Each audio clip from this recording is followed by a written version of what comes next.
നമസ്കാരം, എല്ലാവർക്കും പുതിയൊരു വീഡിയോയിലേക്ക് സ്വാഗതം.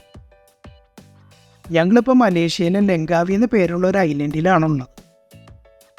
മലേഷ്യയിൽ വന്നിട്ട് ഇത് ഞങ്ങളുടെ രണ്ടാമത്തെ ദിവസമാണ്.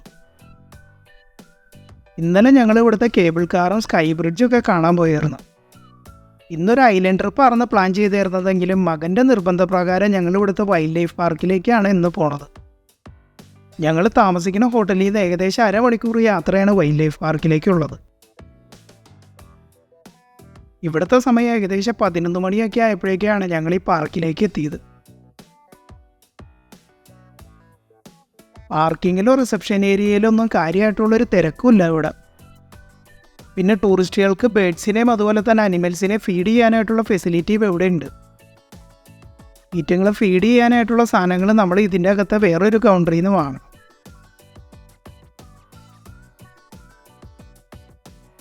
പിന്നെ കെയിൻ എന്നാണ് എൻ്റെ മകൻ്റെ പേര്.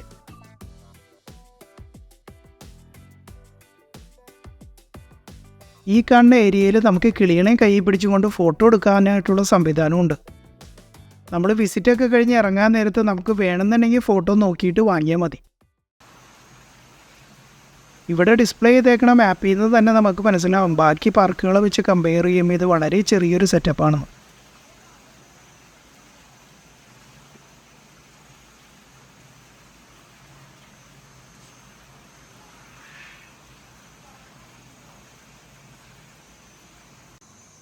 ബേഡ്സിനെ കയ്യിൽ വെച്ചുകൊണ്ട് ഫോട്ടോകളൊക്കെ എടുത്തു കഴിഞ്ഞിട്ട് ഞങ്ങൾ പാർക്കിൻ്റെ അകത്തേക്ക് കയറി. ഈ പാർക്കിലേക്ക് വന്ന സന്ദർശകരെ വെൽക്കം ചെയ്യണത് ഈ കാണുന്ന മക്കാവ് പാരറ്റ്സ് ആണ്. പൊതുവേ നല്ല ഒച്ചയുണ്ടാക്കിക്കൊണ്ടിരിക്കണ ഇവർ ഭക്ഷണം കഴിക്കണത് കൊണ്ടാണെന്ന് തോന്നുന്നു മിണ്ടാണ്ടിരിക്കണത്. ഇവിടെ ഓരോ ബേഡ്സിനും കൊടുക്കേണ്ട തീറ്റകൾ അവർ നിൽക്കുന്ന സ്ഥലത്തിനോട് ചേർന്ന് എഴുതി വെച്ചിട്ടുണ്ട്. മക്കാവുകളോട് ചേർന്നൊരു പരുന്താണ് ഇവിടെ ഇരിക്കുന്നത്.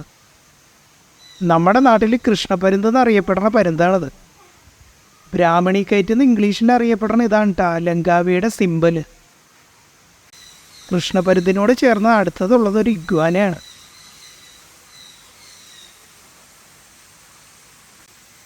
ഇഗ്വാനേനെ ഇപ്പോൾ നമ്മുടെ നാട്ടിലും പല പെറ്റ് ഷോപ്പുകളിലും കോമൺ ആയിട്ട് കാണാറുണ്ടല്ലോ. അടുത്തത് ഗ്രേറ്റർ ഫ്ലെമിംഗോസിൻ്റെ ഏരിയയിലേക്കാണ് ഞങ്ങൾ എത്തിയത്. വലിയ അരയന്നക്കൊക്കെന്നാണ് ഇതിൻ്റെ മലയാളത്തിനുള്ള പേര്. ഫ്ലെമിംഗോസിന് പുറമെ വേറെ കുറച്ച് ഡക്സും അതുപോലെ തന്നെ മീനുകളൊക്കെ ഉള്ളൊരു ഏരിയ ഉണ്ടത്. ഇന്ത്യയിൽ പല സ്ഥലങ്ങളിലും ഇതിനെ വലിയ ഗ്രൂപ്പുകളൊക്കെ ആയിട്ട് കാണാമെന്നുണ്ടെങ്കിലും കേരളത്തിലധികം കാണാറില്ല. കെയിനിവിടെ ഫ്ലെമിംഗോസിന് തീറ്റ കൊടുക്കുന്ന തിരക്കിലാണ്. തീറ്റ കഴിക്കുന്നതിൻ്റെ ഇടയിൽ ഇടയ്ക്കിടയ്ക്ക് ഈറ്റങ്ങൾ തണ്ടി പിടിക്കാനും പോയിക്കൊണ്ടിരിക്കുന്നുണ്ട്. ഫ്ലെമിംഗോസിൻ്റെ ഏരിയ പാർക്കിലേക്ക് കയറി അധികം കഴിയണേക്കാളും മുമ്പായതുകൊണ്ട് തന്നെ വന്ന എല്ലാ വിസിറ്റേഴ്സും ഈറ്റങ്ങളെ ഫീഡ് ചെയ്തും കൊണ്ടാണ് ഫ്രണ്ടിലേക്ക് പോണത്. ഇതുവരെ ഞങ്ങൾ കണ്ട കിളികളെയും മൃഗങ്ങളെയും ഒന്നും കേജികളിലല്ല ഇവർ ഇട്ടേക്കണത്. അടുത്തത് മൗസ് ഡിയറുകളുടെ ഏരിയയിലേക്കാണ് നമ്മൾ എത്തിയിരിക്കുന്നത്. പൂരമാൻ എന്നാണ് ഇതിൻ്റെ മലയാളത്തിൽ വിളിപ്പേര്. രാവിലെ തന്നെ വിശന്നിരിക്കണത് കൊണ്ടാണെന്ന് തോന്നണം ഈറ്റങ്ങൾ ആർത്തി പിടിച്ചാണ് ഭക്ഷണം വാങ്ങി കഴിക്കുന്നത്.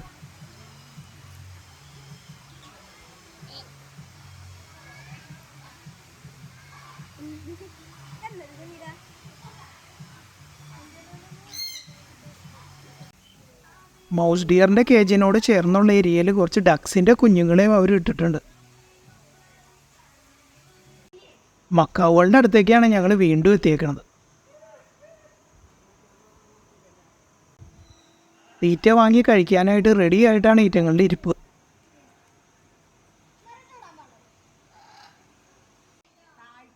ഇവിടെ എഴുതി വെച്ചേക്കണതനുസരിച്ച് ആപ്പിളിൻ്റെ സ്ലൈസസ് ആണ് ഞങ്ങൾ ഇവർക്ക് തിന്നാൻ കൊടുക്കുന്നത്.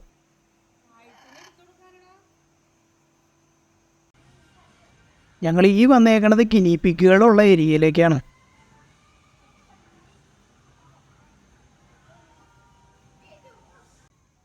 ഈ കോമ്പൗണ്ടിൽ പച്ച മാറ്റ് വിരിച്ചിട്ട് അവിടെ തുറന്നു വിട്ടേക്കാണ് ഈറ്റങ്ങൾ. ടൂറിസ്റ്റുകൾക്ക് ഈ ഏരിയയിലേക്ക് കയറിയിട്ട് അവിടെ ഇരുന്ന് കംഫർട്ടബിളായിട്ട് ഫീഡ് ചെയ്യാനായിട്ടുള്ള സൗകര്യം ഉണ്ടാക്കിയിട്ടുണ്ട്.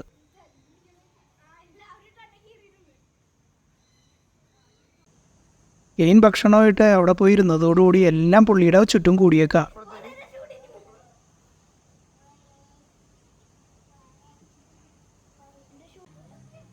ഇവർക്ക് സ്ഥിരമായിട്ട് ആളുകളെ കണ്ട് പരിചയമായതോടുകൂടി യാതൊരു പേടിയുമില്ല ആളുകൾ.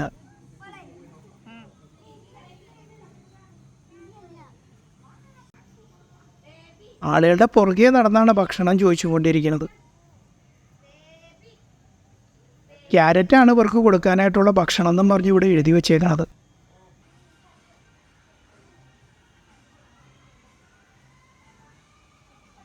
ഇതിറ്റങ്ങൾ നല്ല ആക്റ്റീവായിട്ട് നിൽക്കുന്നത് കൊണ്ട് വന്ന ആളുകളും നല്ല ഹാപ്പി ആയിട്ടാണ് ഈറ്റങ്ങളുടെ ഒപ്പം ടൈം സ്പെൻഡ് ചെയ്യണത്.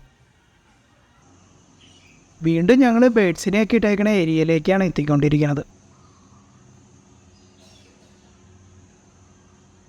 ഒരു വലിയ ഏരിയ മുഴുവനും ഗ്രില്ലിട്ട് സെപ്പറേറ്റ് ചെയ്തേക്കാണ്. ഈ ഡോറ് തുറന്ന് കയറുന്ന ഏരിയയിൽ ബേഡുകളെ ഫീഡ് ചെയ്തുകൊണ്ടിരിക്കുകയാണ് ആളുകൾ. ബേഡ് ഫീഡ് നമ്മൾ കയ്യിലേക്ക് ഇടുമ്പോൾ തന്നെ ലവ് ബേഡ്സ് എല്ലാം കൂടി വന്ന് കയ്യിൽ പുതിയാണ്. ലവ് ബേഡ്സിന് പുറമെ കുറേയധികം വെറൈറ്റി ബേഡ്സ് ഈ ഏരിയയിലുണ്ട്.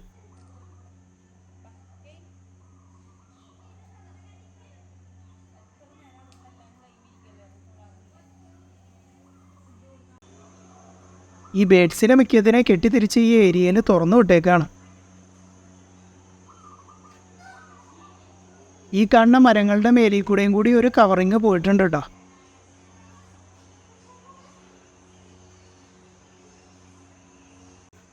ഇപ്പം ഞങ്ങൾ എത്തിയേക്കുന്നത് മയിലുകളുള്ള സ്ഥലത്തേക്കാണ്. നമ്മുടെ നാട്ടിലെ മയിലുകളെ കണ്ടിട്ടുണ്ടെങ്കിലും വെള്ള കളറുള്ളൊരു മയിലിനെ ആദ്യമായിട്ടാണ് ഞാൻ കാണുന്നത്. ഈ കാണുന്ന വെള്ള ആൺമയിലിനോട് ചേർന്ന് തന്നെ ഒരു പെൺമയിൽ നടക്കുന്നുണ്ട്. കെയിൻ വിളിച്ച് കാണിച്ചു തന്നപ്പോഴാണ് ഈ കുഞ്ഞൻ മയിൽക്കുഞ്ഞിനെ ഞാൻ കണ്ടത്. കുഞ്ഞിവിടെ വഴിയേറ്റി അമ്മയുടെ അടുത്തേക്കുള്ള വഴി അന്വേഷിച്ച് കിടക്കുകയാണ്. ആളുകളൊക്കെ നടക്കണ വഴിയിലാണ് ഒരുത്തൻ പീലിയൊക്കെ വിടർത്തി ഫ്രണ്ടിൽ തന്നെ നിൽക്കുന്നത്.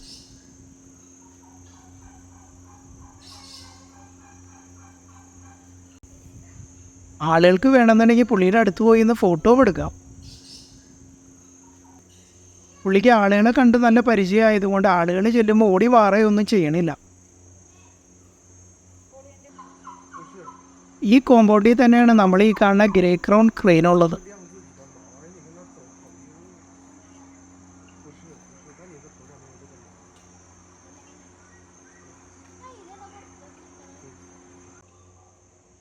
നമ്മുടെ നാഷണൽ ബേർഡായിട്ടുള്ള ഇന്ത്യൻ പീക്കോക്കാണ് ഈ നിൽക്കുന്നത്. ഇന്ത്യൻ പീക്കോക്കിനെ പലപ്പോഴായിട്ട് കണ്ടിട്ടുണ്ടെങ്കിലും ഇത്ര അടുത്ത് കാണുന്നത് ഞാനത് ആദ്യമായിട്ടാണ്.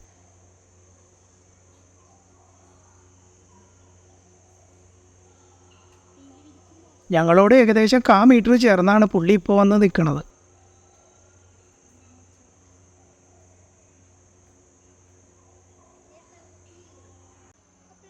ഞങ്ങളുടെ അടുത്ത് ഉണ്ടായിരുന്നത് ഇത് കുറച്ച് ഫീഡ് പുള്ളിക്ക് നമ്മൾ കൊടുത്തു.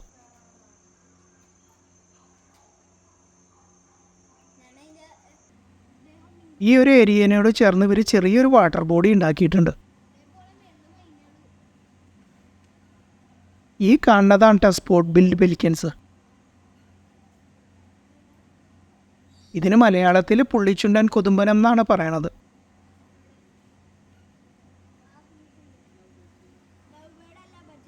നമ്മുടെ നാട്ടിൽ ഫോർട്ട് കൊച്ചിനോട് ചേർന്നുള്ള കണ്ടക്കടവ് ഭാഗത്തൊക്കെ ഇതിനെ സ്ഥിരമായിട്ട് കാണാറുണ്ട്.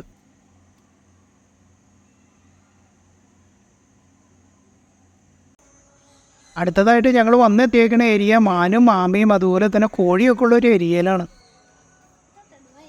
ഞങ്ങൾ കൊടുത്തൊരു ക്യാരറ്റ് കഷ്ണത്തിന് വേണ്ടി ആമയും കോഴിയും കൂടി തല്ലു പിടിച്ചുകൊണ്ടിരിക്കുക. ഭക്ഷണമായിട്ടാണ് കയറിയേക്കണേന്ന് അറിഞ്ഞതോടുകൂടി ആമയും മാനും എല്ലാം ഞങ്ങളുടെ പുറകെയായി.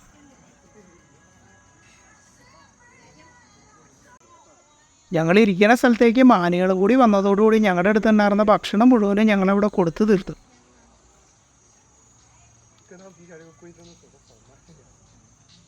ഏകദേശം എക്സിറ്റ് ഏരിയയുടെ അടുത്തേക്കാണ് ഞങ്ങളിപ്പോൾ എത്തിയേക്കുന്നത്. കയ്യിൽ ബാക്കിയുണ്ടായിരുന്ന ഫീഡ് ഞങ്ങൾ മീനുകൾക്ക് ഇട്ട് കൊടുത്തു കഴിഞ്ഞിട്ട് ഞങ്ങൾ അധികം താമസിക്കാണ്ട് വൈൽഡ് ലൈഫ് പാർക്കിൽ നിന്ന് ഇറങ്ങി.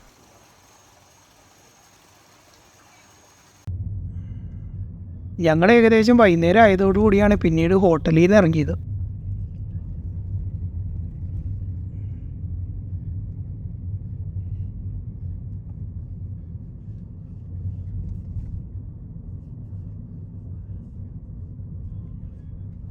ഇപ്പം ഞങ്ങൾ ഇവിടുത്തെ കുവ ചെട്ടിയുടെ അടുത്തേക്കാണ് പോയിക്കൊണ്ടിരിക്കുന്നത്.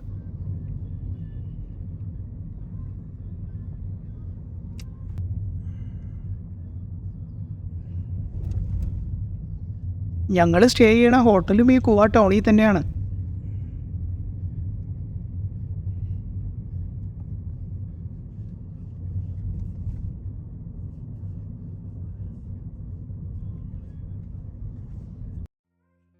അഞ്ച് മിനിറ്റ് കൊണ്ട് ഞങ്ങൾ കുവ ചെട്ടീനോട് ചേർന്നുള്ള പാർക്കിംഗ് ഏരിയയിലേക്ക് എത്തി. കാര്യമായിട്ടുള്ള ടൂറിസ്റ്റുകളുടെ ഒഴുക്കൊന്നും ഈ പരിസരത്ത് കാണുന്നില്ല. ഈ ഇരിക്കണതെല്ലാം ഈ ജെട്ടി കോംപ്ലക്സിലെ ജോലിക്കാരുടെ വണ്ടികളാണ്. ഈ കുവ ജെട്ടീനോട് ചേർന്നാണ് ഇവിടുത്തെ മെയിൻ അട്രാക്ഷൻ ആയിട്ടുള്ള ഈഗിൾ സ്ക്വയർ ഉള്ളത്. അത് കാണാനായിട്ടാണ് ഞങ്ങൾ മെയിനായിട്ട് ഈ പരിസരത്തേക്ക് വന്നത് തന്നെ.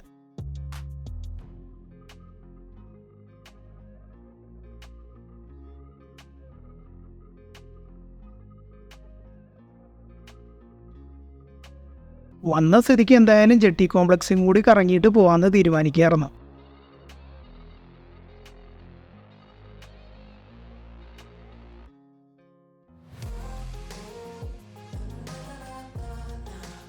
ഇതൊരാളും അനക്കമൊന്നുമില്ലാത്തൊരു കോംപ്ലക്സ് ആണ് കേട്ടോ.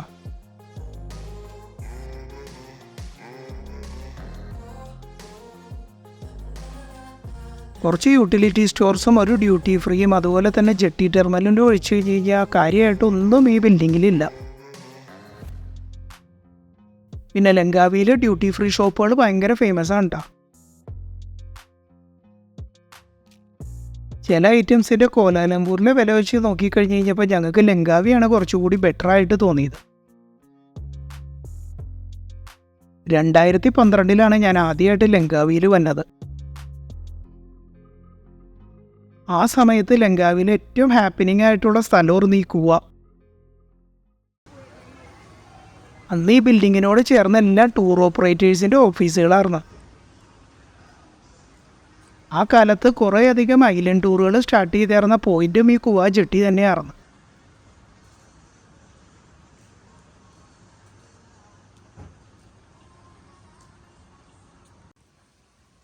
ഏകദേശം 10-15 വർഷം ഇപ്പുറം മനുഷ്യന് മാഞ്ചാതിയില്ലാത്തൊരവസ്ഥയിലേക്ക് ഈ പരിസരം മാറി.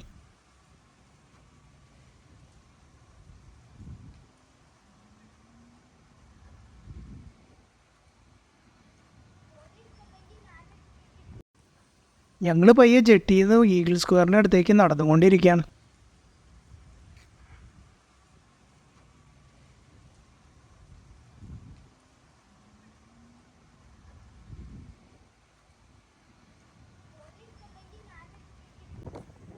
ജെട്ടിയും ഈഗിൾ സ്ക്വയറിൻ്റെ പരിസരവും അതുപോലെ തന്നെ ഇതിലേക്കുള്ള പാത്ത് വേ എല്ലാം നല്ല ക്ലീനും നീറ്റൊക്കെ ആയിട്ട് മെയിൻറ്റെയിൻ ചെയ്തേക്കുന്നത്.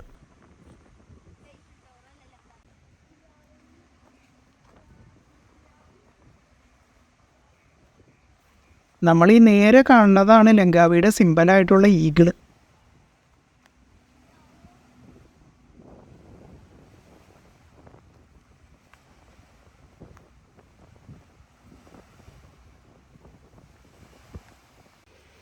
കടലിലേക്ക് ഇറക്കി കെട്ടിയ ഒരു ഏരിയയിലാണ് ഈ ഈഗിൾ സ്ക്വയർ ഉള്ളത്.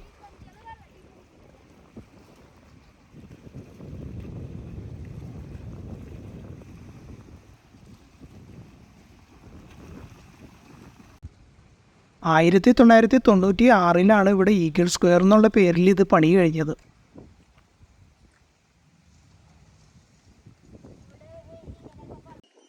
ഈഗിൾ സ്ക്വയറിൻ്റെ മെയിൻ എൻട്രൻസിൽ നിന്നുള്ള വ്യൂ ആണിത്. ദത്താരൻ ലെങ്ക് എന്നാണ് ഈ ഏരിയ അറിയപ്പെടുന്നത്. ഈ ഒരു പേരാണ് ഇതിൻ്റെ എൻട്രിയിൽ തന്നെ നെയിം ബോർഡായിട്ട് പണിത് വച്ചേക്കണത്.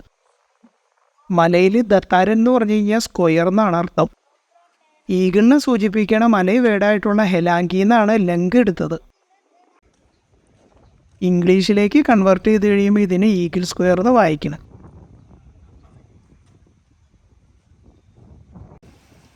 പന്ത്രണ്ട് മീറ്ററാണ് ഈ ഈഗിളിൻ്റെ സ്റ്റാച്ചുവിൻ്റെ ഉയരം.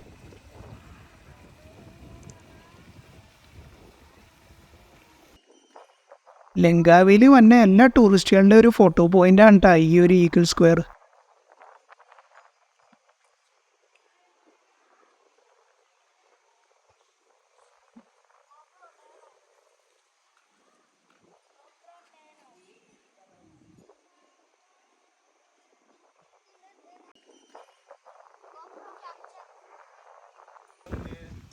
വൈകുന്നേരം സൺസെറ്റ് ഒക്കെ ആകുമ്പോഴേക്കും അത്യാവശ്യം നല്ല രസമുള്ള നൈറ്റാണ് ഇവിടെ എന്നുള്ളത് കൊണ്ടാണ് ഞങ്ങൾ വൈകുന്നേരം തന്നെ ഇവിടെ വിസിറ്റ് ചെയ്യാതെ തീരുമാനിച്ചത്.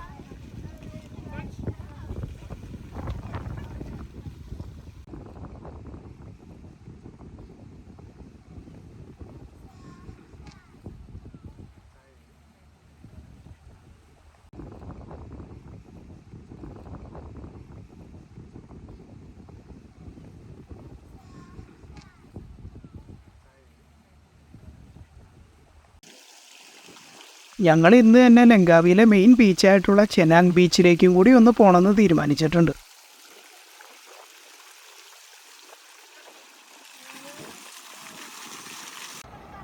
അതുകൊണ്ട് തന്നെ ഇരുട്ടാവണേക്കാളും മുമ്പ് ഞങ്ങൾ ഇവിടുന്ന് ഇറങ്ങണം.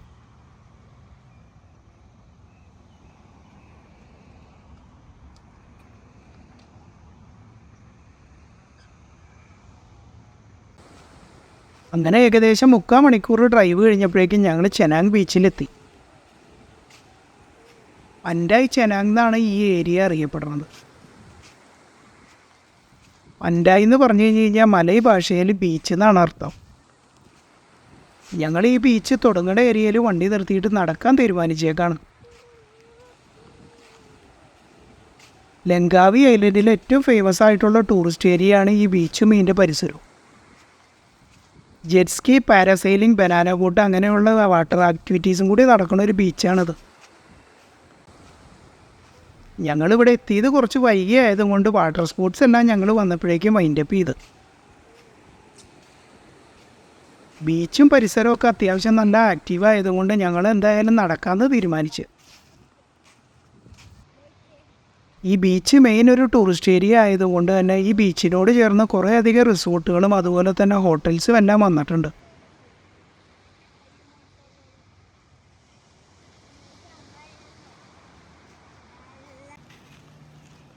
പകൽ നേരത്തെ പരിപാടികളൊക്കെ കഴിഞ്ഞ് കഴിഞ്ഞിട്ട് ജെറ്റ് സ്കീയൊക്കെ ആയിട്ട് തിരിച്ചു പോണ ഒരു കാഴ്ചയാണ് ഈ കാണുന്നത്.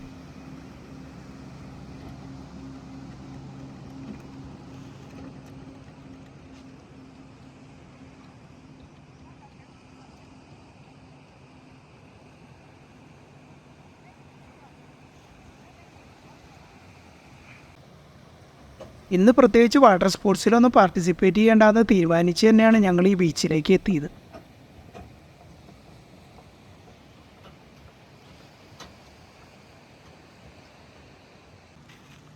ഈ ബീച്ചിൽ രാത്രി കുറച്ച് പരിപാടികളുണ്ട്, അത് കാണാനായിട്ട് വേണ്ടിയാണ് ഞങ്ങളിപ്പോൾ വന്നേക്കുന്നത്.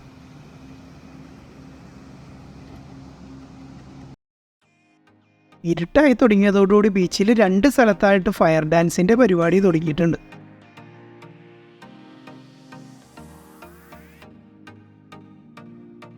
ഇത് കാണാനായിട്ടാണ് ഞങ്ങൾ മെയിനായിട്ട് ഈ വൈകുന്നേരം ആയപ്പോഴേക്കും ബീച്ചിലേക്ക് വന്നത് തന്നെ.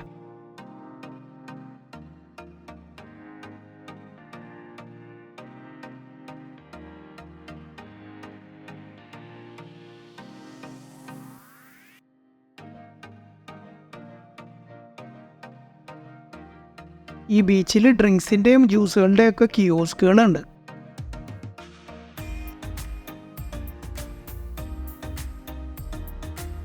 ഈ കിയോസ്കുകാരാണ് മെയിനായിട്ട് ഈ പരിപാടിയൊക്കെ കോർഡിനേറ്റ് ചെയ്യണത്.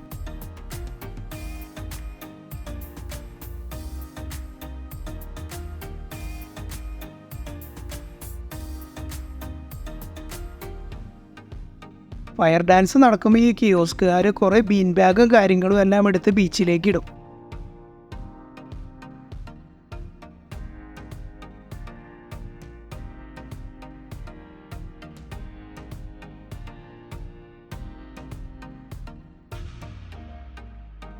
ടൂറിസ്റ്റുകൾക്ക് എന്തെങ്കിലും ഡ്രിങ്കുകൾ ഓർഡർ ചെയ്തിട്ട് ഈ ബീൻ ബാഗ് യൂസ് ചെയ്തിട്ട് ഈ ഷോ എല്ലാം കാണാൻ പറ്റും.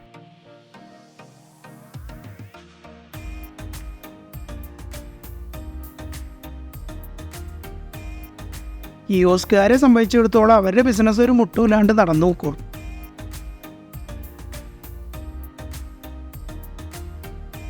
ഫയർ ഡാൻസ് തുടങ്ങി നിസ്സാര നേരം കൊണ്ട് ഇവരിട്ടേക്കണ സീറ്റുകളെല്ലാം ഫില്ലാവും.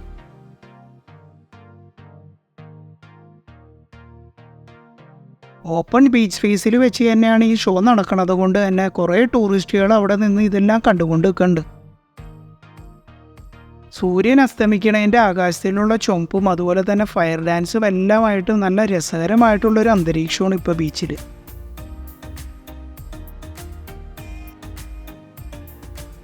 നമ്മുടെ നാട്ടിലെ പോലെ വായ വെച്ച് ഊതിയൊന്നും അല്ലാട്ട് ഇവർ ഫയർ ഡാൻസ് കളിക്കണത്.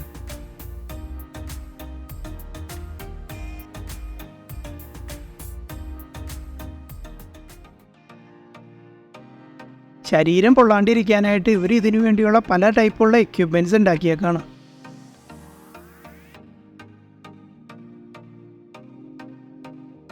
പിന്നെ ഇത് ഇവരുടെ ഡെയിലിയുള്ള പരിപാടി ആയതുകൊണ്ട് ശരീരം പൊള്ളിക്കാനായിട്ട് ഇവർ നിൽക്കൂലല്ല.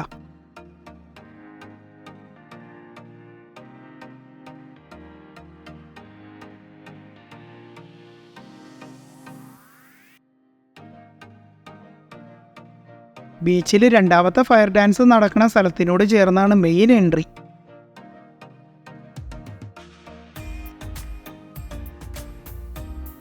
ഞങ്ങൾക്കാണെങ്കിൽ അധികം രാത്രിയാവണേക്കാലം മുമ്പ് അടുത്ത ദിവസത്തേക്കുള്ളൊരു ടൂറും ബുക്ക് ചെയ്യണം. ഒരുവിധപ്പെട്ട എല്ലാ ടൂർ ഓപ്പറേറ്റർമാരുടെ ഓഫീസുള്ളത് ഈ പരിസരത്തായിട്ടാണ്. ഇതാണ് ഈ ബീച്ചിലേക്കുള്ള മെയിൻ എൻട്രി പോയിന്റ്.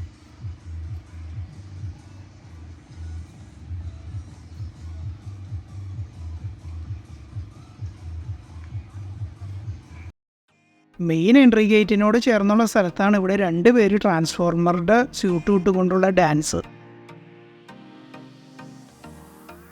ഇത് കണ്ടതോടുകൂടി കെയിൻ ഓടി അതിൻ്റെ പരിസരത്തേക്ക് എത്തി.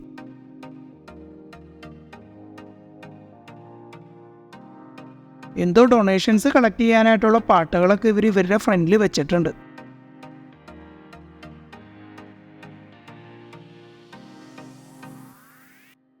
പല ആളുകളും ഇതിൻ്റെ അകത്ത് ഡൊണേഷൻസ് ഇട്ടിട്ട് ഇവരുടെ ഒപ്പം പോയി ഇന്ന് ഫോട്ടോ എടുക്കുന്നുണ്ട്.